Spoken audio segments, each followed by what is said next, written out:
Sí. Bueno, eh, ustedes me interrumpen cuando les parezca.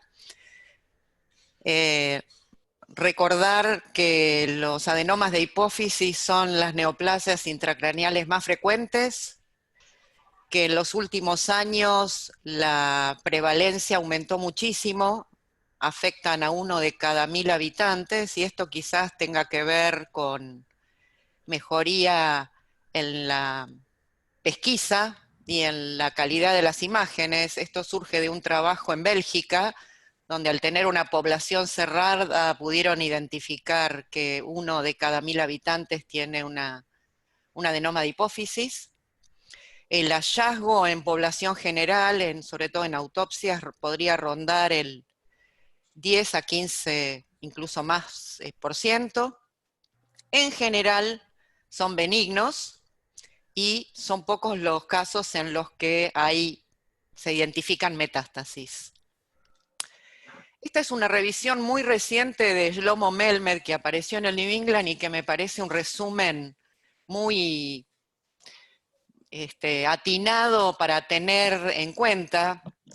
Lo que señala es que, bueno, las células especializadas de la hipófisis en sus distintos linajes pueden producir adenomas de hipófisis. Si se originan en la célula somatotropa, van a producir acromegalia.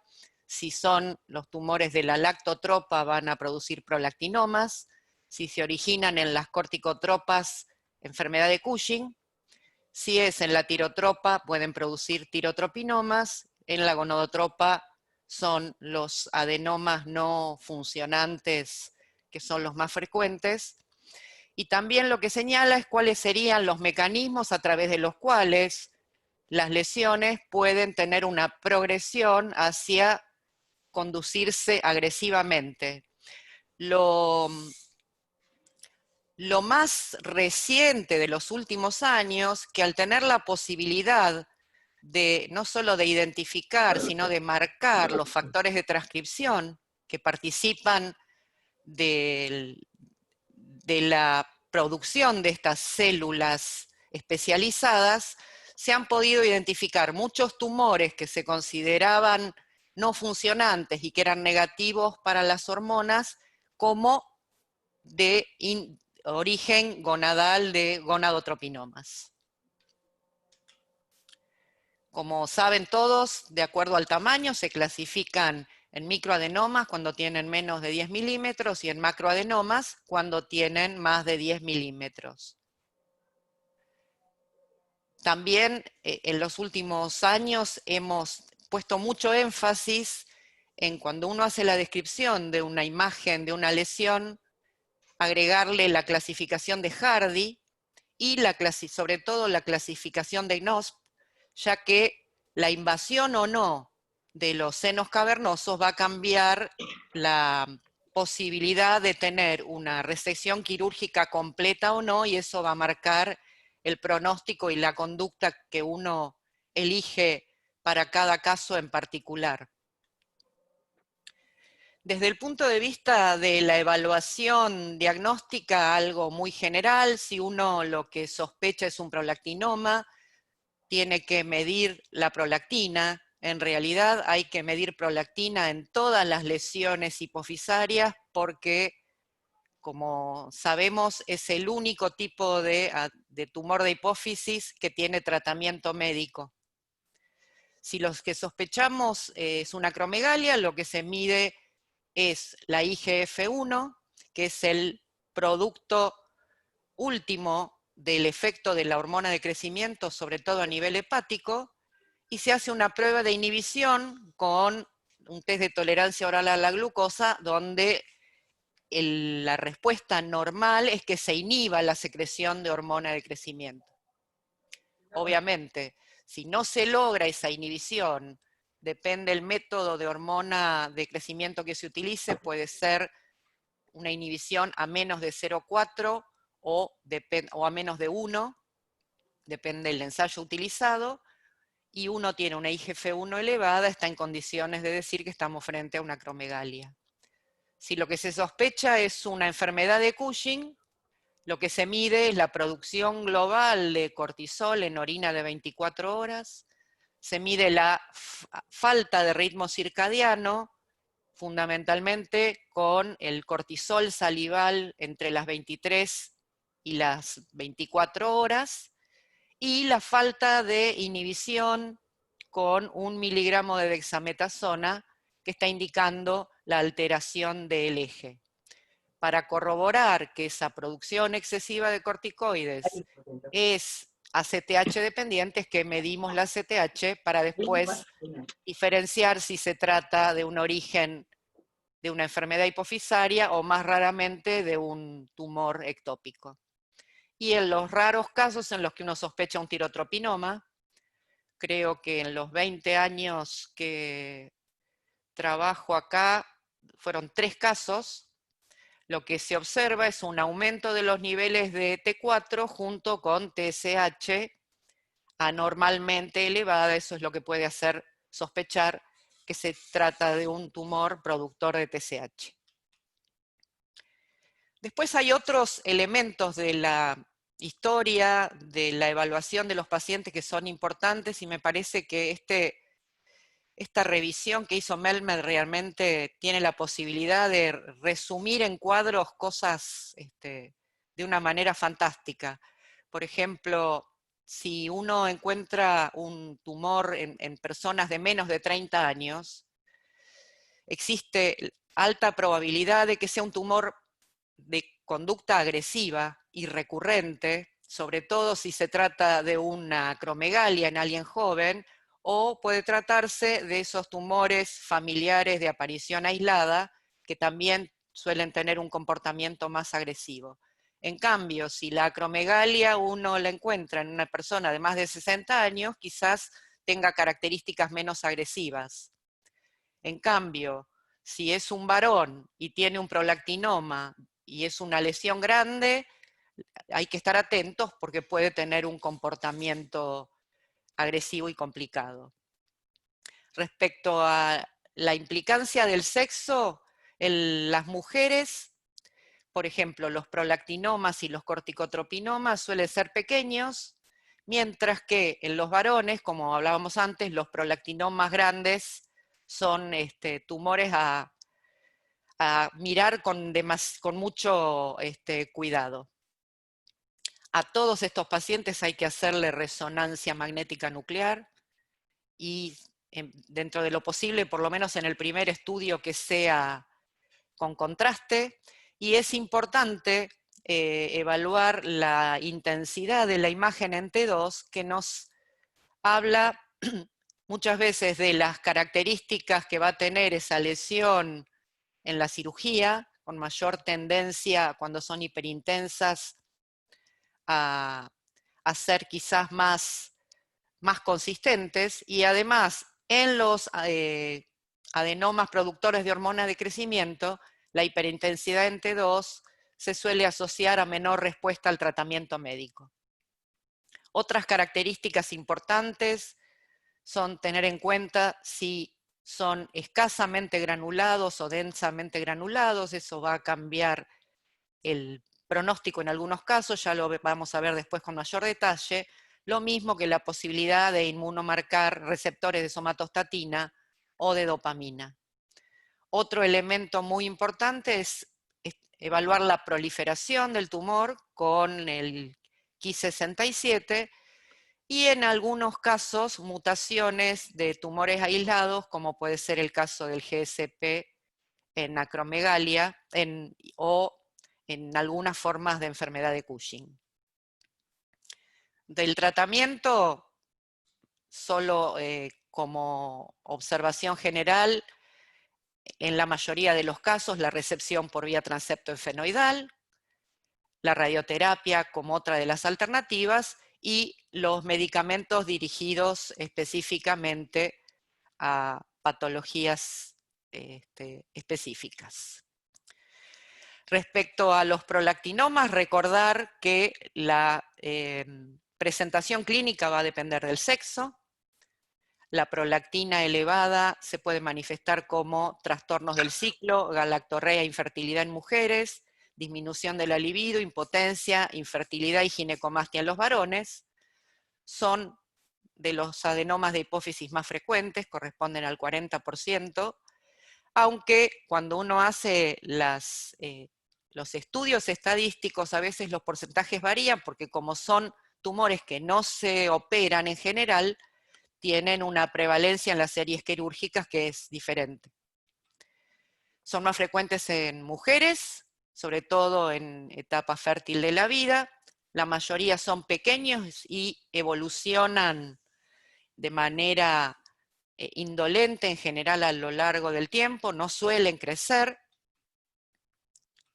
Y lo más importante es que la primera opción de tratamiento es médica, fundamentalmente con agonistas dopaminérgicos. El único con el que se cuenta en este momento en la Argentina es la cabergolina, que en más del 80% de los casos logra normalización de los niveles de prolactina, reducción del tamaño de la lesión y desaparición de los síntomas. Así que, como resumen, en todos los pacientes con una lesión celar, medir prolactina. Si el valor de prolactina es elevado, diluirlo porque puede estar sobrecargando a al ensayo y dar un falso valor bajo, teniendo en cuenta que, insisto, el tratamiento de primera elección es médico. Y solo dejamos la opción quirúrgica cuando no hay respuesta a este tipo de tratamiento. Sí, un poco. Me costó un poco, pero estoy contento porque hice por lo menos como para decir arranco, ¿viste? Después de... ¿Alguien tiene el micrófono prendido? Ya lo silencié, doctora. Buenísimo. Bueno, Ahí lo estoy detectando. Cuando aparece alguno, lo silencio. Bueno, en realidad cualquier masa que aparece en la región celar puede tener diferentes diagnósticos, pero en su gran mayoría son adenomas no funcionantes, corresponden al 35 a 40% de los adenomas hipofisarios. La incidencia es de 4 nuevos casos cada 100.000 habitantes por año, la prevalencia de 30 casos cada 100.000 habitantes, y en muchos casos son hallazgos incidentales o se manifiestan por efecto de masa, por no producir exceso hormonal. Si son pequeños, muchas veces los seguimos, los observamos a lo largo del tiempo. Solo operamos cuando hay compromiso visual o aumento acelerado del crecimiento, lo cual nos hace pensar en lesiones agresivas. En algunas oportunidades utilizamos tratamiento médico con cabergolina, que puede controlar el tamaño tumoral en aproximadamente el 20% de los casos, en esos casos que tienen receptores de tipo D2 dopaminérgicos. Y en algunos casos donde queda un resto tumoral y nosotros tenemos aproximadamente entre 30 y 40% de recrecimiento cuando existe resto tumoral, utilizamos radiocirugía o radioterapia. La acromegalia son el 17 aproximadamente por ciento de las adenomas de hipófisis, la mayoría son macroadenomas. Tiene igual frecuencia de presentación en hombres que en mujeres, en general entre la cuarta y quinta década de la vida. Es importante tener en cuenta que está asociado a comorbilidades cardiovasculares, a apneas del sueño, a hipertensión, diabetes, alteraciones osteoarticulares y trastornos de la calidad de vida relacionados con los cambios fenotípicos que tienen estos pacientes. Lamentablemente, cuando los diagnosticamos, en su mayoría ya llevan 5 a 7 años de evolución. Y en general la cirugía es la primera opción de tratamiento en la gran mayoría de los pacientes cuando los tumores son intracelares logramos una tasa de curación de alrededor del 85%, que baja al 40% cuando son macroadenomas. Utilizamos en muchos casos tratamiento farmacológico que en algunas oportunidades puede reducir el volumen tumoral, pero en general no son curativos, aunque pueden controlar la actividad de la enfermedad. En general iniciamos con cabergolina. Podemos utilizar análogos de somatostatina de primera generación, lanreotide, que se utiliza por vía subcutánea, o octeotride, que se utiliza por vía intramuscular, y que logran en el 50% de los casos normalizar los niveles de IGF-1 y mejorar los síntomas del paciente, y como dije, en algunos casos controlar el crecimiento del tumor. En otros casos se utilizan antagonistas del receptor de hormona de crecimiento que en el 70% de los casos normalizan los niveles de IGF-1, pero no normalizan los niveles de hormona de crecimiento, y siempre existe la inquietud de que puedan provocar aumento del remanente tumoral. Y existe un análogo de segunda generación, que es el pasiriotide, que fundamentalmente actúa sobre los receptores de somatostatina de tipo 2 y 5, que tiene algunas indicaciones cuando fallan los de primera generación y también en enfermedad de Cushing. Nosotros en los pacientes que no se curan con la cirugía porque hay un remanente fundamentalmente a nivel del seno efenoidal, utilizamos con mucha frecuencia la radiocirugía y con eso logramos la remisión del 50% con una latencia de 2 a 3 años. La enfermedad de Cushing, por suerte, no es tan frecuente, 10% de los adenomas de hipófisis. La mayoría son microadenomas, más frecuentes en mujeres. Es muy importante el aumento de la morbimortalidad que provocan, fundamentalmente a nivel cardiovascular, diabetes, hipertensión, accidentes cerebrovasculares, múltiples trastornos de la esfera cognitiva y de la calidad de vida, fracturas, infecciones. Esta es la característica típica de una mujer con enfermedad de Cushing, con obesidad, cara de luna, jiba, hipertensión, diabetes, prediabetes, alteraciones del ciclo, aumento de vello. Un elemento importante para diferenciarlo de las obesidades de otras causas es el compromiso muscular, la miopatía proximal que tienen.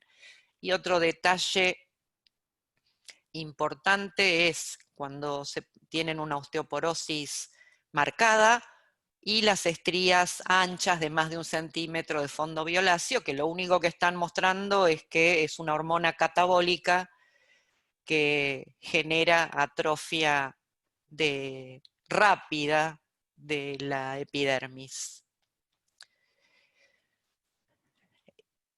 En este caso también la cirugía es la primera opción del tratamiento. Acá somos muy insistentes en tratar de identificar a la lesión, aunque no sea visible en la resonancia y tengamos certificado su origen hipofisario con cateterismo, porque la tasa de curación es bastante buena, cercana del 90%. Los tratamientos médicos que utilizamos no son curativos, pero se usan para controlar la enfermedad, ya sea para enviar al paciente a la cirugía eucortisólico o porque la cirugía no fue suficiente y podemos utilizar ketoconazol, que lo que hace es disminuir la síntesis de esteroides adrenales, es una acción directa en la adrenal, mientras que la cabergolina y el pasiriotide actúan a nivel hipofisario, en algunos casos han sido de utilidad. Y en los pacientes no curados con cirugía, nuevamente, la utilidad de la radiocirugía es, a diferencia de la acromegalia, en general con una latencia menor, que promedia el año, y habitualmente utilizamos dosis más altas que las que usamos en pacientes con adenomas no funcionantes o con acromegalia. Siempre es importante recordar que cualquiera sea el tratamiento que le realicemos a un paciente con enfermedad de Cushing, hay una alta tasa de recidiva, así que son pacientes que hay que controlar toda la vida. Este gráfico, de nuevo de la revisión que hace Melmed de marzo de este año, lo que resume es que frente a una masa hipofisaria, los diagnósticos posibles son múltiples, pero que en la gran mayoría de los casos se trata de adenomas no funcionantes.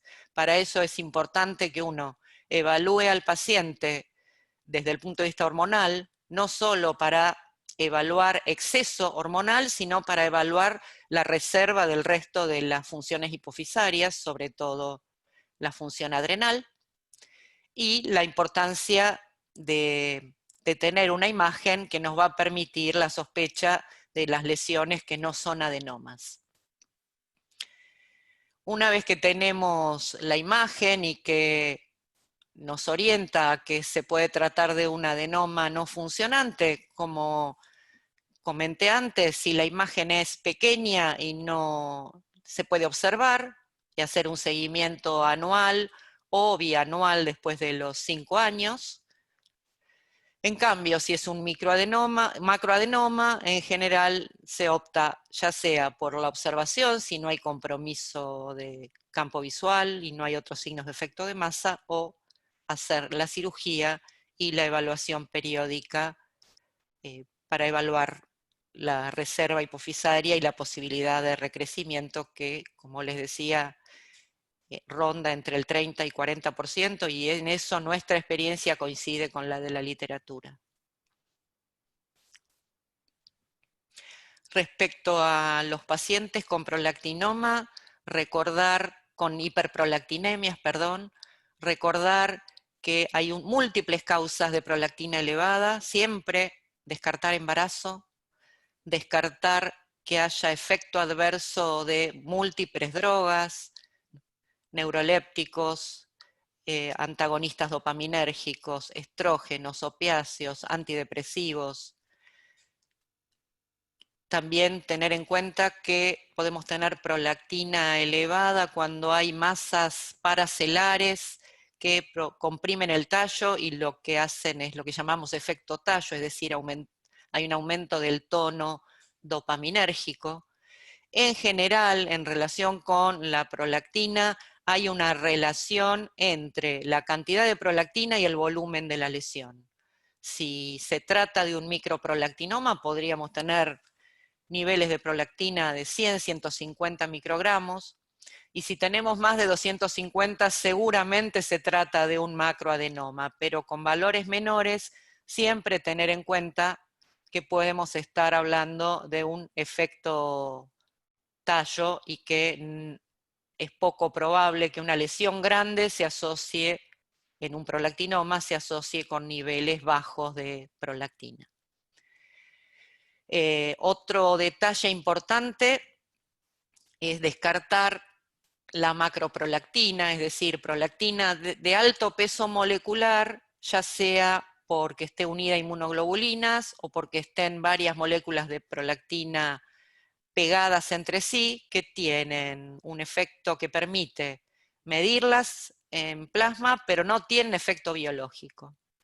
Para eso lo que habitualmente se hace es tratar la muestra de sangre con polietilenglicol, eso separa la prolactina de alto peso molecular, y en el remanente podemos tener el nivel de prolactina efectivo de peso molecular normal. Entonces, una vez que estamos ya con la sospecha de que se trata de una lesión realmente productora de prolactina, siempre hay que utilizar la prueba terapéutica con análogos, con agonistas dopaminérgicos. Hay que ir incrementando paulatinamente las dosis para observar los efectos. En el 80% se logra normalización, y hay otros casos donde, sobre todo en varones, la falta de respuesta nos hace sospechar que se puede tratar de una lesión agresiva, y en esos casos optamos por la cirugía, que nos va a agregar los datos de la anatomía patológica, que van a ser muy útil para evaluar el seguimiento. Algo que también me parece importante agregar de los últimos años es respecto a los datos que nos da tanto las imágenes como la anatomía patológica, es evaluar la capacidad, la característica invasiva que tenga una lesión y la capacidad proliferativa de esa lesión. Definimos invasión con las descripciones de Hardy y de Knosp, cuando están comprometidos los senos cavernosos, el seno fenoidal. En general, el compromiso supracelular no es sinónimo de lesión invasiva. Y hablamos de lesión proliferativa cuando encontramos mitosis, cuando encontramos un índice de proliferación de más del 3%, y en esos casos les pedimos que nos marquen P53 y cuando es positivo, sugiere que la lesión es invasiva. Esto nos permite diferenciar a las lesiones en 4 grupos. 1A,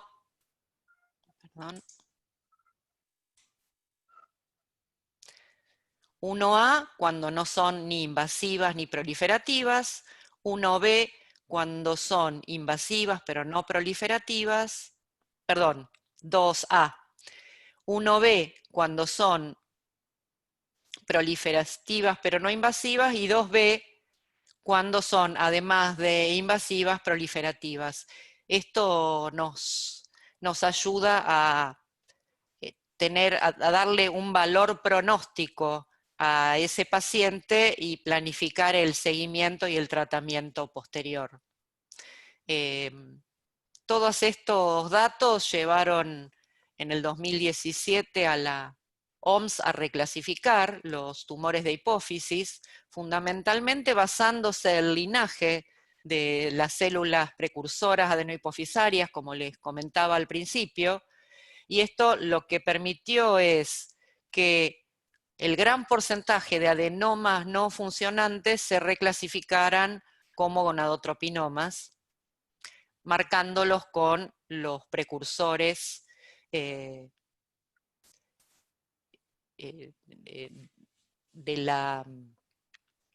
los precursores del linaje, y además lo que cambió es el concepto de adenoma atípico, que en su momento se consideraba al que presentaba un índice de proliferación mayor al 3%, hoy en día lo que se dice es que un tumor con un Ki mayor a 3% tiene mayor potencial de comportamiento agresivo. Y esta posibilidad de catalogar a las células según el linaje redefinió a los adenomas nulos, que son un pequeño porcentaje, alrededor del 0,6% de células nulas, y que también tendrían un comportamiento más agresivo, los verdaderamente negativos para todas las hormonas y para todos los factores de transcripción. Esto es un recordatorio de los distintos grupos según el factor de transcripción. El PIT1, que es el mismo factor relacionado con la producción de hormona de crecimiento, TSH y prolactina, por eso suelen estar asociadas estos 3 tipos en los adenomas múltiples. Los que están relacionados con el factor esteroidogénico tipo 1 son los gonadotropinomas, y en algunos casos es útil la marcación con receptor estrogénico cuando el SF1 es negativo, y los que tienen marcación para el factor hipofisario T-Box son los corticotropos. Esto también es importante en las lesiones que son silentes, ya que los corticotropos silentes son tumores también de comportamiento muy agresivo, y anteriormente simplemente los catalogábamos como adenomas nulos. Esto simplemente para mostrar que hoy en día tenemos muchos más datos que simplemente decir es un adenoma somatotropo. Va a ser importante los gránulos. Si son escasamente granulados, son en general tumores que pueden tener un comportamiento más agresivo y que suelen no responder a análogos de la somatostatina. Los tumores de células de Krupp, que son células de ACTH modificadas también, suelen tener un comportamiento más agresivo. Los adenomas nulos, que no marcan para ninguna hormona, y los plurihormonales PIT1 serían, junto con los corticotropinomas silentes, las 5 variedades que tienen mayor riesgo de comportamiento agresivo. Con lo cual es importante cuando uno hace el análisis anatomopatológico tener la mayor cantidad de datos posible, porque va a ser muy importante para valorar el pronóstico. Y quise traer un poco de manejo perioperatorio.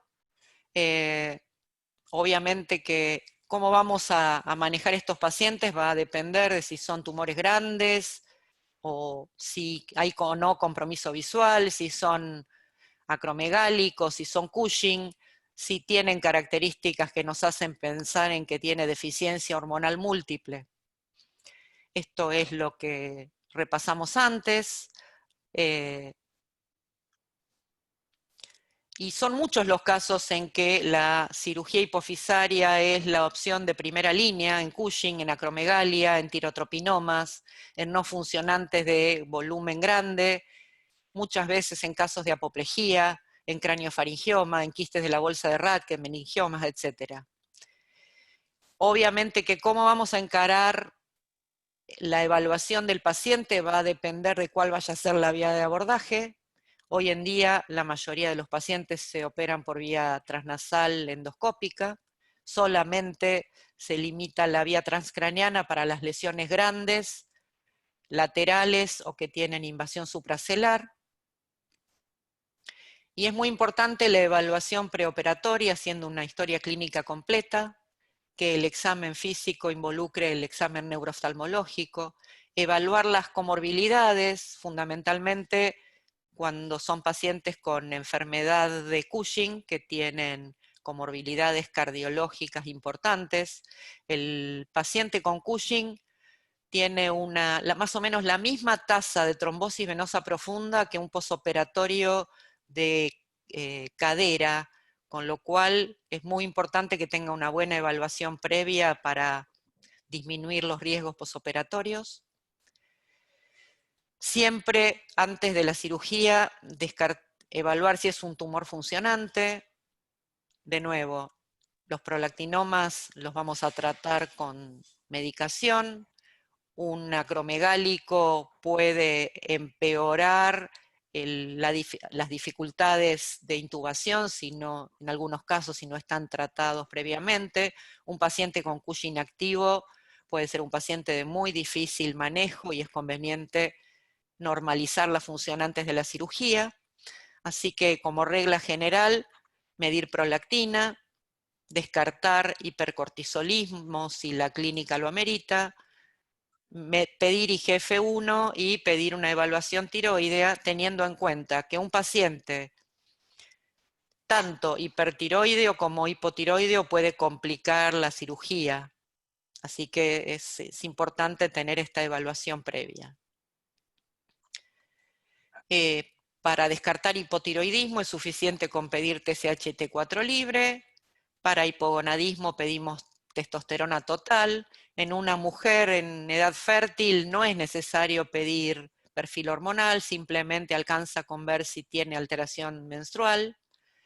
Para descartar insuficiencia adrenal pedimos el cortisol plasmático a las 8 de la mañana, y si tenemos un cortisol de más de 10, nos quedamos tranquilos de que la reserva hipofisaria es buena. Y en casos en que tengamos sospecha de que pueda la lesión estar acompañada de diabetes insípida, le pedimos ionograma y densidad urinaria. En general, una lesión hipofisaria que tiene diabetes insípida no es un adenoma de hipófisis y nos orienta a otro tipo de patología. Como comentaba antes, tener en cuenta que los pacientes con Cushing y acromegalia tienen comorbilidades que pueden complicar mucho las cosas: diabetes, hipertensión, cardiopatías, aumento del riesgo de trombosis venosa profunda.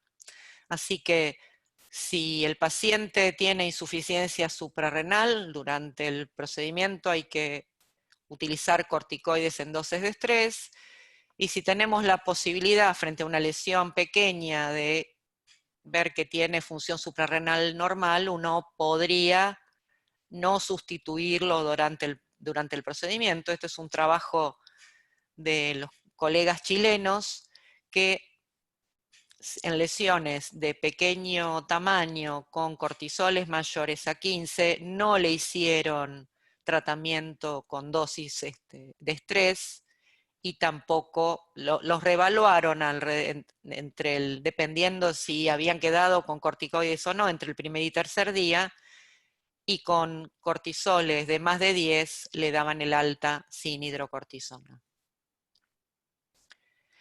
Respecto a las complicaciones, bueno, ustedes las conocen mejor que yo. Lo que yo quiero mostrar es que cuanto más experiencia se tiene, la tasa de complicaciones es más baja, y cuanto más pacientes se operan, las tasas de complicaciones son también más bajas. La mortalidad es mucho menor cuanto más experiencia tiene el neurocirujano en el acceso por vía transnasal. Por eso este es un detalle que todos los grupos que hablan de centros de excelencia en hipófisis hablan de que en general tiene que ser un equipo reducido y con hoy en día, más de 50 cirugías por año. Y lo mismo pasa con las complicaciones. Cuanto más experiencia se tiene, la tasa de complicaciones es menor. Habitualmente, la internación puede promediar entre 3 y 5 días. Las complicaciones serias, la verdad que son poco frecuentes. En las primeras 48 horas, fundamentalmente, chequeamos sangrados o fístulas, y hasta las 3 semanas la aparición de signos de meningitis, hidrocefalia, sinusitis, epistaxis. Desde nuestro punto de vista, es importante estar atento a las alteraciones hidroelectrolíticas.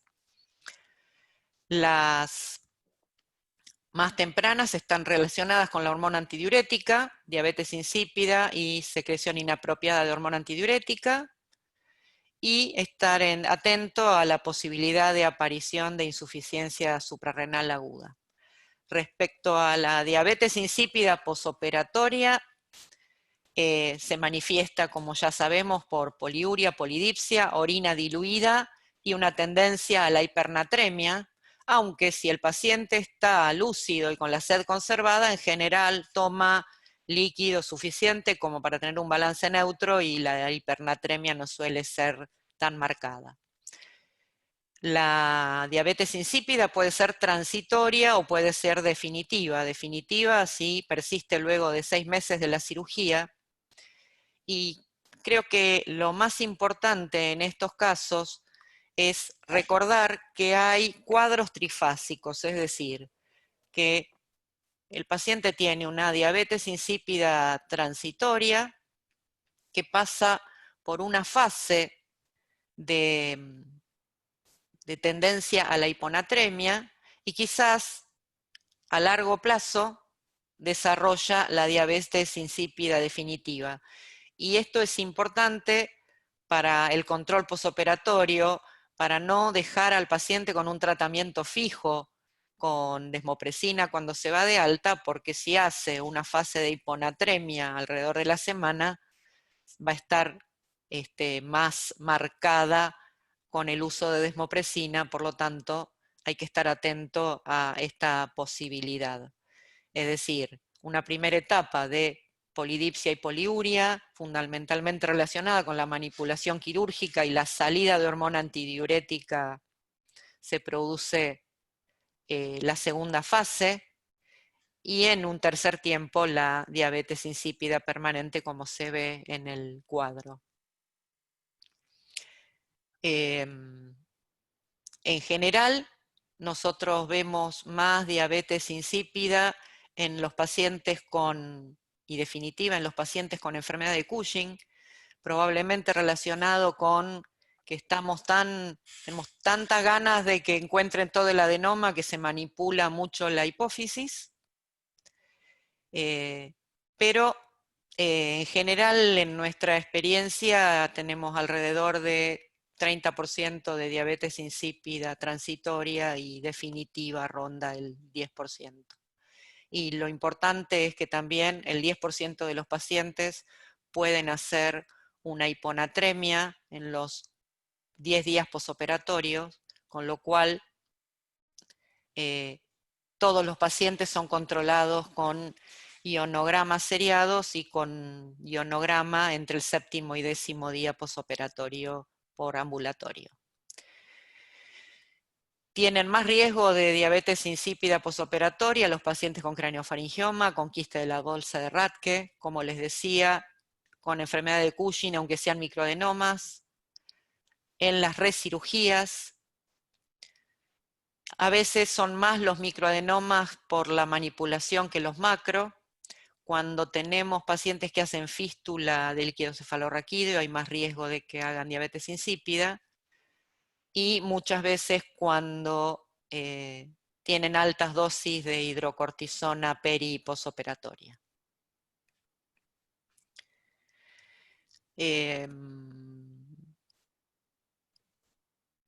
Las complicaciones, por supuesto, son mayores cuando se reopera, tanto la duración de la cirugía como la tasa de diabetes insípida, de hiponatremia, de deficiencias hormonales. En los pacientes que se reoperan tienen más riesgo.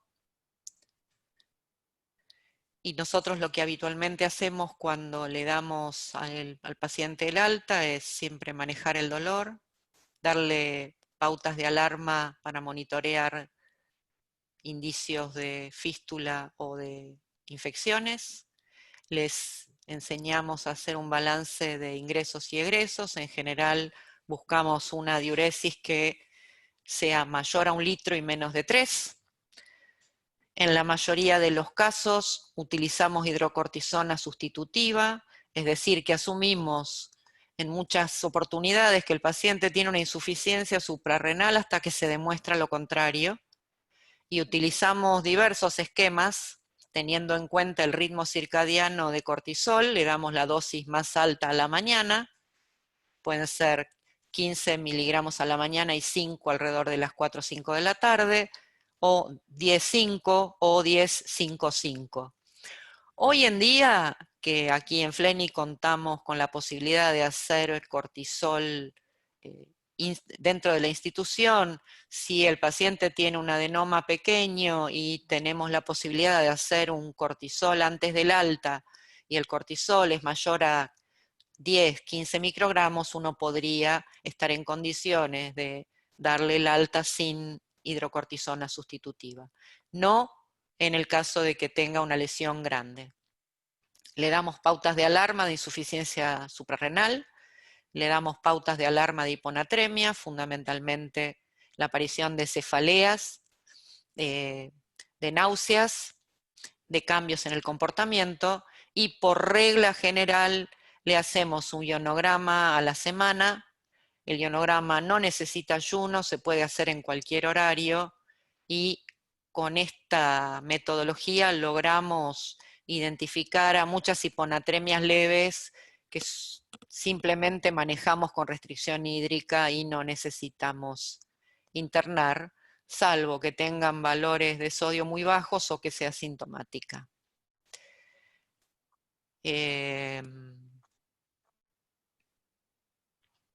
Bueno, en este cuadro es lo mismo que les comentaba antes. En lesiones grandes usamos hidrocortisona sustitutiva porque asumimos insuficiencia suprarrenal hasta que se demuestre lo contrario, pero en lesiones pequeñas y contando con la posibilidad de hacer una determinación de cortisol al tercer día posoperatorio, le podemos dar el alta sin hidrocortisona. Todo esto es importante porque cuanto menos corticoides utilicemos, menos riesgo de tener complicaciones tanto infecciosas como hipertensión o como diabetes en los posoperatorios que nos van a prolongar la internación y la pueden llegar a complicar. En general, reevaluamos con resonancia a los 3 meses y alrededor de las 6 semanas reevaluamos las funciones hipofisarias. Esto es un resumen del manejo que vine repitiendo hasta ahora, y bueno, esto simplemente para recordar lo que siempre decimos, que para hacer una buena comida hacen falta todos los ingredientes, y creo que la verdad nos va muy bien, y eso se debe a que hacemos un trabajo en equipo. Así que muchas gracias.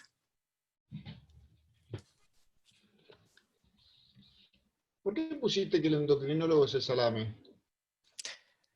Y me dijiste vos que haga eso, Andrés. No, bueno, está bien, pero... Yo voy a estar muy ofendida porque los oncólogos no figuran. Muy ofendida. Era No una puse picada los chiquita, oncólogos, Blanca. Blanca, pero ahora la- ¿sabés que es una Y deberían falla? estar, o sea, Por supuesto que es como están. la sal de la vida, que le agregamos la sal a la comida y no estamos. Por supuesto que están, Blanca, ya lo corrijo. No me fijé si estaban los radioterapeutas. Están también. Bueno. Muy bueno, Bien. Débora, excelente. Muy completa, actualizada y nos sirve muchísimo. Bueno, ahora espero preguntas. Si no hay preguntas, Yo tengo una de curiosa nomás. Si tenés un paciente con un microadenoma, que lo encontraron en forma circunstancial, y tiene una prolactina alrededor de 100, no tiene clínica, es una mujer, no tiene ninguna clínica, menstrua bien, hace todo bien, pero tiene alrededor de 100. ¿La tratás o la mirás? a ver, una de las cosas que hacemos es medir IGF-1 porque sabemos que hay adenomas que vienen juntos, digamos, prolactina y hormona de crecimiento. Lo otro que hago es descartar que no sea una macroprolactina. Desde el punto de vista funcional, si es una lesión pequeña y la hiperprolactinemia no impacta en su ritmo menstrual, uno podría no tratarla, porque puede tratarse de un hallazgo incidental, o sea, imagen chiquita con prolactina ligeramente elevada no es sinónimo de prolactinoma. Puede ser un no funcionante y tener hiperprolactinemia de otra causa. Después está todo el tema relacionado con el efecto inmunológico de la hiperprolactinemia, que es un tema en discusión. Yo particularmente no soy partidaria de tratar números, así que si son asintomáticas muchas veces las observo. Bien. Débora, ¿cuál es el número de diabetes insípida definitiva que tenemos? ¿Vos te lo acordás? Y es de alrededor del 15. En todo 30%, global. 30% de diabetes insípida transitoria y 15% definitiva. ¿Y estamos dentro de los indicadores o estamos altos? Y fuimos bajando. Bueno, ese puede ser un lindo indicador para tener en cuenta. Sí. Segundo, ¿vas a hacer eso de los corticoides que dijiste? Y bueno, la idea es que si tenemos tumores pequeños, empezarlo a hacer. Porque hoy en día tendríamos posibilidades de tener un cortisol en menos de 24 horas. Pero Claro. bueno, eso requiere de hay un acuerdo entre las partes, nos tenemos que poner de acuerdo y sería ideal porque nos acortaría los posoperatorios, porque nosotros en general le damos unos 100, 150 miligramos durante la cirugía y el descenso es lento, entonces hasta que estamos en dosis sustitutivas, por ahí pasan 3 días. En cambio, si uno tiene certeza de que es un micro, de que no tiene insuficiencia, no le pone hidrocortisona en la cirugía y lo chequea en el posoperatorio, podríamos estar acortando los posoperatorios. Eso siempre que sean tumores pequeños. ¿A qué le llamas En los pequeño? macro, no, micro, claro. Micro. Micro. Sí. Segundo, en Cushing, ya que tenés cortisol, ¿tenés algún parámetro? El otro día escuchaba ya ni me acuerdo dónde era, que, que ellos medían el cortisol en el postoperatorio inmediato y si les daba, yo no quiero decirlo, a ver, corregime, pero creo que si les daba hasta 2, no lo reoperaban rápido porque tenían la remisión Ujú, tardía. ujú. En cambio, si les daba, creo que, yo no sé si era de 5 a 10, bueno, había un periodo, había un lapso, un rango en el cual lo reoperaban rápido. Pero si no, no. ¿Vos también lo tenés así? Y sí, es lo que habitualmente hacemos. Eh, Si el posoperatorio, el cortisol da más de 5, uno tiene alta sospecha. Lo que De que pasa es no. que depende, porque si me da un cortisol de 5, pero vos me decís, mirá, lo vi y lo saqué, por ahí lo espero. Ahora, si el cortisol da en un rango dudoso y no está claro si pudiste encontrar todo el adenoma, por ahí lo asocio más con una persistencia. Eso es, me parece Otra, que es dinámico. Justamente ahí es importante el trabajo en equipo, que ustedes nos cuenten cómo le fue en la cirugía. otra de las dudas que tengo es, el otro día operamos a ese chico con acromegalia clínica, y un montón de tumor, y la patología viene informada por retinoma. O sea, es negativa la inmunohistoquímica para STH. ¿Qué es eso? Porque no es que era una IGF-1 alta, como a veces pasa, que puede Era ser un un error de paciente laboratorio. joven, ¿no? Sí. Y Eh, cuando son jóvenes, uno puede estar frente a un escasamente granulado, que tiene poca marcación. La marcación depende también del anticuerpo que usan. Y en esos casos también es importante hacer citoqueratinas. Si tiene cara de acromegálico y la citoqueratina es de bajo peso molecular y además bajó después de la cirugía, lo más probable es que haya sido un tumor mixto con, digamos, poca maquinaria para producir. La clínica en esto es soberana porque Soberano. además tenía valores altos de IGF-1. Después, para pensar en casos raros, uno después, digamos, sobra el tiempo. Pero pacientes de menos de 30 años o que inició la enfermedad antes de los 30, yo creo que la citoqueratina en esos casos nos ayuda mucho. Porque uno esperaría que sea, que tenga un DOT perinuclear y que entonces uno piensa en un escasamente granulado. Y ahí nos servirían también poder hacer una marcación más amplia con todo lo que es el linaje, ¿no? Que en eso también venimos hablando. Pero no se está Todavía haciendo. no lo tenemos. Todavía no.